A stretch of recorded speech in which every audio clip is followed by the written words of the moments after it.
Ya, kursi pesakitan untuk Mario Dendi yang hari ini sudah menjalani sidang perdananya di Pengadilan Negeri Jakarta Selatan. Lalu bagaimana kira-kira pendapat warga nanti mengenai persidangan Mario Dendi?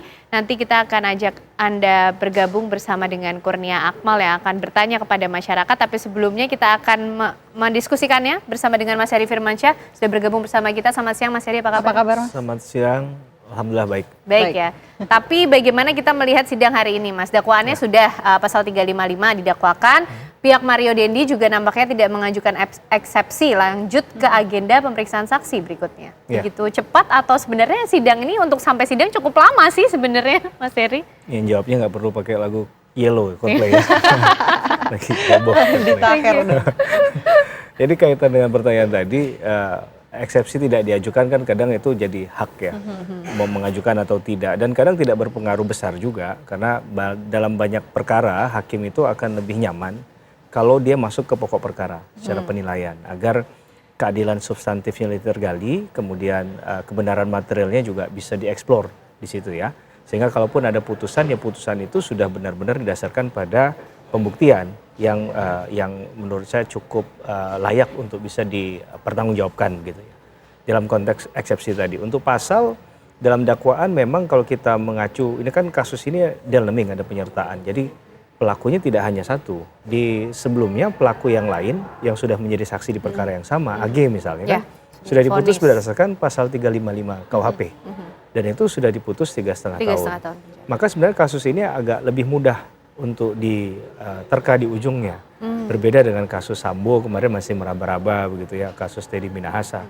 Tapi kalau ini sudah ada yang sudah diputus dan itu sebenarnya perannya jauh lebih kecil daripada yang hari ini disidangkan, baik Mario Dendi maupun Shane Lucas.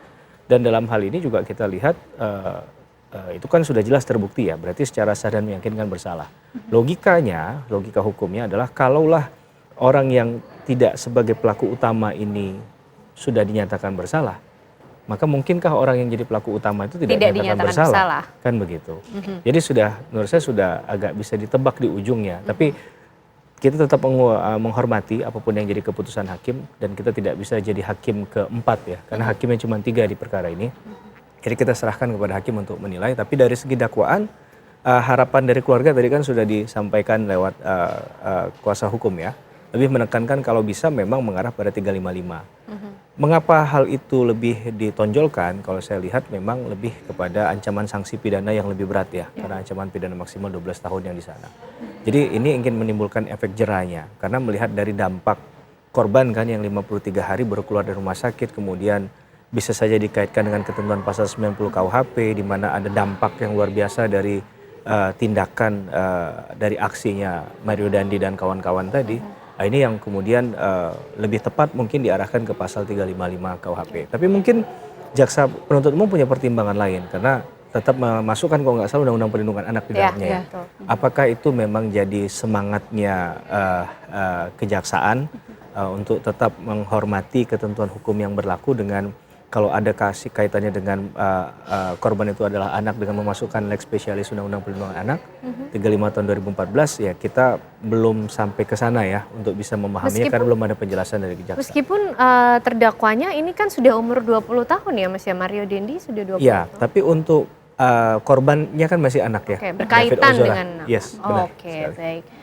Berarti kalau dari tolak ukurnya AG saja 3,5 tahun, kalau menurut Mas Heri Firmansyah nanti bacaannya kira-kira vonisnya untuk Mario Dendi seperti apa nih? Ya, ini sama beratnya menentukan skor Indonesia-Argentina. Jadi yang belum berlaga.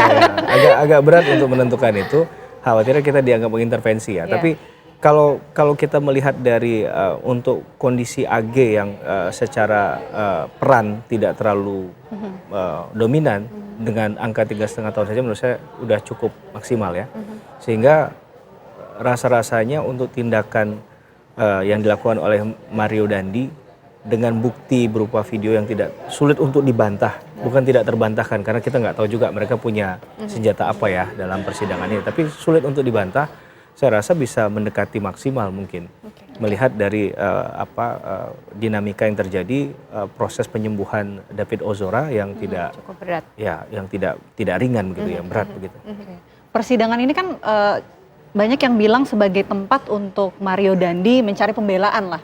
Nah, tapi kalau kita lihat pada akhirnya Mario Dandi ini tidak mengajukan eksepsi. Apa yang dilihat oleh Mas Heri mengenai tidak diajukan eksepsi oleh tim dari Mario Dandi? Apakah sudah hopeless kah? Atau sebenarnya gimana sih Mas? Sudah sesuai kah? Ya, kita kadang nggak bisa memahami nuansa kebatinan seseorang ya, tapi bisa saja pertimbangan-pertimbangan untuk lebih masuk kepada pembuktian sesegera mungkin karena ada kepedean mungkin di sana atau mungkin tidak mau terlalu berlama-lama atau malah sebaliknya sudah memahami bahwa kalaupun diajukan eksepsi hasilnya tidak akan menguntungkan gitu ya. Jadi dirasa itulah mungkin jadi pertimbangan hukum utama yang kemudian dikedepankan sehingga pilihannya adalah tidak mengajukan eksepsi.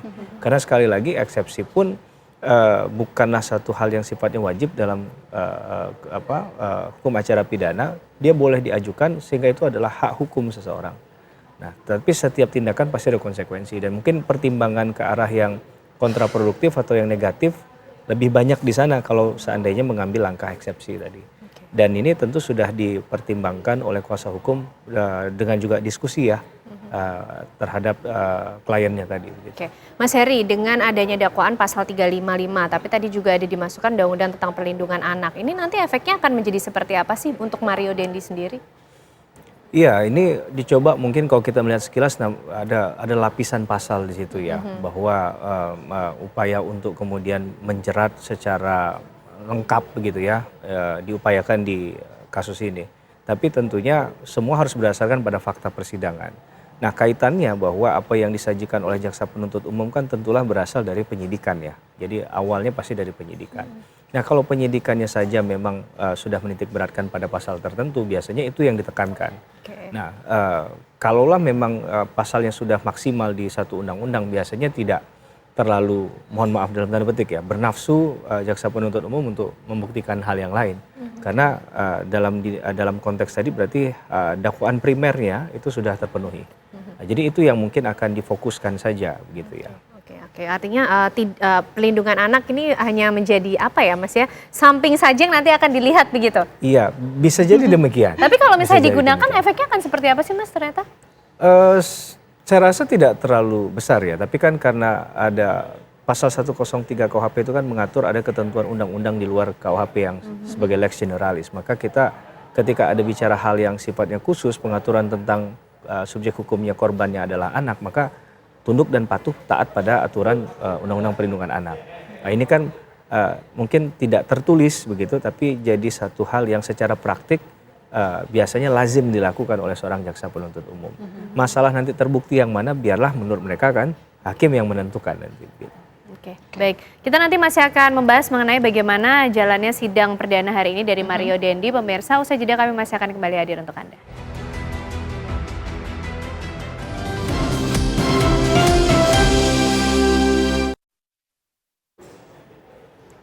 Anda kembali di Apa Kabar Indonesia Siang, pemirsa. Lalu bagaimana sebetulnya pendapat dari warga mengenai jalannya sidang perdana Mario Dandi hari ini?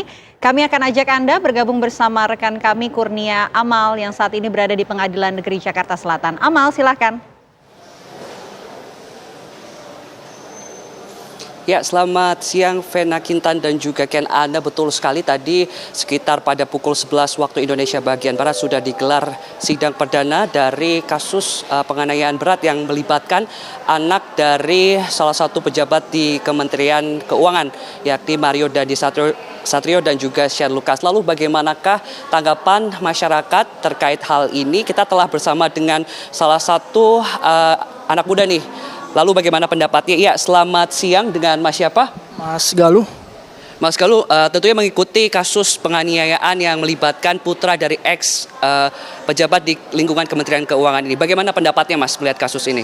Ya, kalau menurut saya sih sebagai masyarakat awalnya kaget sih ya Mas melihat bahwa adanya seorang anak pejabat melakukan penganiayaan terhadap David Ozora yang mana itu juga membuat dia dirawat intensif di rumah sakit ya. Sangat menyayangkan sih hal itu bisa terjadi. Seperti itu mungkin Mas. Nah, terus untuk hukuman apa yang kira-kira cocok Mas untuk kedua terdakwa penganiayaan ini? Kalau menurut saya sih hukuman yang pas itu hukuman yang harus timpal ya Mas, terkait apa yang dilakukan oleh Mario Dandi terhadap David Ozora mengakibatkan kesacatan ataupun trauma. Dan juga ini merupakan penganiayaan berat untuk si David. Menurut saya hukuman yang tinggi lah, yang setimpal terkait apa yang telah dilakukan Mario Dandi kepada David. Mungkin itu sih Mas. Nah, kan kita melihat bahwasannya Mario Dandi ini merupakan putra dari salah satu pejabat pemerintah. Lalu bagaimana tanggapannya Mas dengan adanya kasus ini? Tanggapannya sih kaget ya Mas. Pertama itu kaget, terus sangat menyayangkan kenapa bisa terjadi anak pejabat melakukan penganiayaan terhadap si David ini. Karena seharusnya sih kalau saya pikir itu harusnya nggak terjadi hal tersebut kayak gitu sih Mas. Nah, mungkin harapannya apa Mas melihat untuk mengawal kasus ini, untuk bagaimana Mas kira-kira harapan dari anak muda sendiri melihat kasus penganiayaan ini? Ya seharusnya sih untuk kedepannya hal-hal seperti ini nggak terjadi lagi sih Mas, terutama di lingkup kalangan pemuda ya. Karena kan si korban ini juga pemuda juga segala macam, ini nggak terjadi lagi lah untuk kedepannya seperti itu. Oke, baik, terima kasih Mas atas waktunya. Nah, tadi sudah ada pendapat dari anak muda. Kita akan bergeser sedikit pemirsa, di sini kita telah bersama dengan salah satu narasumber kita. Ya, selamat siang dengan Mbak siapa? Aulina. Mbak Aulina pasti mengikuti kasus penganiayaan yang melibatkan anak ex pejabat dari Kementerian Keuangan. Nah, ini gimana Mbak melihat hal ini? Menurut saya pokoknya hukum tetap harus berlaku sesuai dengan aturan. Jangan melihat dia sebagai anak, pernah bapaknya itu sebagai pejabat jadinya ada kayak peringanan atau hal-hal yang diistimewakan. Saya harap sih tidak ya, harus sesuai dengan aturan hukum yang berlaku. Mbak, seperti yang kita tahu bahwasannya kedua terdakwa ini didakwa dengan hukuman atau penganiayaan berat. Nah, ini hukumannya nanti berkisar antara 12 tahun. Nah, itu sudah tepatkah atau berapa tahunkah kira-kira hukuman yang tepat untuk kedua terdakwa tersebut? Menurut saya sih seharusnya hukumannya di atas 12 tahun ya Mas. Karena kita melihat dari kondisi korban sendiri yang memang sampai saat ini sangat parah begitu untuk korban David Ozora. Jadi menurut saya harusnya hukuman yang diberlakukan itu lebih dari 12 tahun sih ya. Begitu. Nah, mengingat salah satu terdakwa ini merupakan salah satu anak dari pejabat di lingkungan Kementerian Keuangan, ex pejabat di lingkungan Kementerian Keuangan. Bagaimana pendapatnya Mbak? Ya menurut saya ini adalah hal yang jangan sampai dicontoh lagi dengan anak-anak, ya bukan hanya dengan anak pejabat ya, dengan semua anak Indonesia juga. Menurut saya hal seperti ini adalah hal yang tidak patut dicontoh pastinya, dan juga memang pastinya jika sudah seperti ini apalagi dia anak menteri, pejabat, itu akan mencoreng nama baik kedua orang tuanya juga. Jadi menurut saya hal seperti ini jangan sampai terjadi lagi, baik itu untuk anak pejabat maupun untuk anak yang bukan pejabat gitu. Untuk harapan pengawalan kasus ini Mbak mungkin sedikit aja. Menurut saya harus sesuai dengan aturan yang berlaku aja ya Mas. Pokoknya jangan sampai ada keistimewaan terutama untuk Mario Dandi ya, seperti itu. Jadi saya harapkan hakim dan jaksa penuntut umum mengikuti sesuai aturan yang berlaku. Baik, terima kasih atas waktunya. Ya, Vena Kintan dan juga Ken Ana, itu tadi pendapat masyarakat tentang berapa hukuman yang setimpal untuk kedua terdakwa penganiayaan berat ini. Ya, untuk Vena dan Kintan, kita kembalikan ke studio. Baik, terima kasih Kurnia Amal melaporkan langsung dari Pengadilan Negeri Jakarta Selatan. Mas Heri, ini tadi kita sudah mendengarkan tanggapan dari masyarakat ya. Ada yang menyebutkan harusnya lebih dari 12 tahun. Tuntutan masyarakat atas mengawal kasus ini juga cukup tinggi. Tapi seperti apa sih Mas melihatnya? Iya, ekspektasi masyarakat kita sah-sah saja ya. Kita tidak bisa mengatakan itu salah dan benar, itu perspektif ya. Tapi dalam konteks hukum kan haruslah melihat pada fakta nanti. Bahwa benarkah itu didukung oleh minimum 2 alat bukti sehingga hakim yakin nantinya menjatuhkan pidana pada si A dengan pidana berupa apa begitu ya. Apakah pidana penjara atau dalam konteks yang lain berapa lama dia di penjara. Itu kan tentu akan dilihat dari perspektif pembuktian tadi. Jadi ya, saya akan menjawabnya secara normatif demikian ya, karena kita belum tahu dari sisi pembuktian kan apa yang kemudian diajukan oleh jaksa penuntut umum itu apakah semuanya bisa terbukti di sidang pengadilan.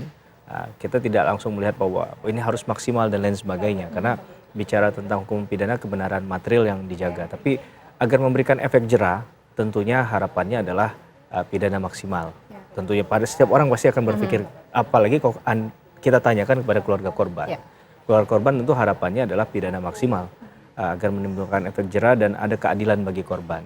Nah, perspektif adil atau tidak ini kan agak sulit untuk kita jelaskan dari perspektif korban dan pelaku ya. Tentunya pelaku ingin yang seringan-ringannya, satunya lagi tadi sudah kita jelaskan pasti pengen yang seberat-beratnya. Tapi bagaimana kemudian hakim nanti akan mengkualifisir apakah ini fakta hukum atau tidak. Itu yang sesungguhnya menarik untuk kita kaji dan kita kawal dalam persidangan ini kan. Sehingga ketika nanti diputuskan pun itu adalah keputusan yang memang demi keadilan tadi. Bukan dalam konteks ini karena atensi publik saja. Karena kita nggak pengen juga karena atensi publik baru kemudian keadilannya benar-benar ditegakkan. Sekarang apa kabar dengan kasus-kasus yang tidak mendapatkan perhatian publik? Sekarang kan ada anggapan no viral no justice. Padahal saya sebagai praktisi juga bicara bahwa banyak kasus di luar dari Jakarta, misalnya tidak Jakarta sentris, itu juga banyak yang butuh perhatian dan keadilan yang sesungguhnya tadi. Nah, ini yang tentu kita dorong dan kita harapkan, bukan karena tadi ini karena ada kaitan dengan anak pejabat atau tidak. Karena equality before the law itu harus kita junjung tinggi, asas bahwa persamaan di muka hukum itu tidak melihat dari perspektif status sosial seseorang. Maka tadi memang tidak perlu ada treatment khusus pada Mario Dandi, Shane Lucas. Ini kan harapan publik yang perlu disuarakan juga. Dengan harapan dari kasus ini kita akan belajar banyak bagaimana menegakkan hukum itu dengan cara yang baik dan benar begitu kan. Dan itu berlaku bagi semua. Mas, tapi tekanan-tekanan dari publik, mungkin harapan-harapan publik juga dan harapan keluarga David Ozora juga mungkin ini cukup bisa mempengaruhi kemandirian hakim tidak sih nanti dalam mengambil sebuah keputusan? Hal yang menarik bahwa bicara kemandirian hakim tentu ada undang-undangnya ya. Ada Undang 48 tahun 2009 tentang independensi hakim. Hakim nggak boleh diintervensi misalnya. Sehingga kalaupun hakim memutus itu, kalaupun dianggap menurut ada yang tidak setuju dan tidak setuju ya ada upaya hukum banding.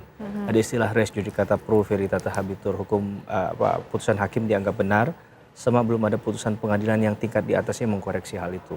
Maka selama belum final and binding boleh saja dikoreksi, tapi setelah final and binding ya like or dislike ya putusan itu harus dijunjung tinggi, dihargai dan dihormati. Nah, dalam konteks hakim menilai ini kan dia perlu nilai kebebasan ya. Jadi kalaupun ada pengawalan itu bukan yang dimaksud untuk menekan. Tapi memang ini sudah jadi domainnya publik kasus ini. Jadi kita nggak bisa mengatakan bahwa kasus ini hanya miliknya pengadilan negeri yang memeriksa ya, atau yang bersangkutan memeriksa mengadili dan memutus perkara ini saja. Tapi ini memang jadi satu kasus yang menarik atensi publik karena tadi yang terlibat di dalamnya itu adalah mungkin orang yang ada kaitannya dengan struktur kepentingan publik juga di situ, sehingga ada pengawalan yang diberikan secara khusus oleh masyarakat dalam kasus ini. Dan ini saya rasa adalah satu bentuk edukasi dan pembelajaran bagi penegakan hukum kita ke depan ya. Mungkin setelah ini bukan berarti harus ada atensi baru kemudian sekali lagi ya baru penegakan hukumnya bekerja dengan luar biasa. Karena banyak kasus juga ya sekali lagi yang membutuhkan atensi yang sama.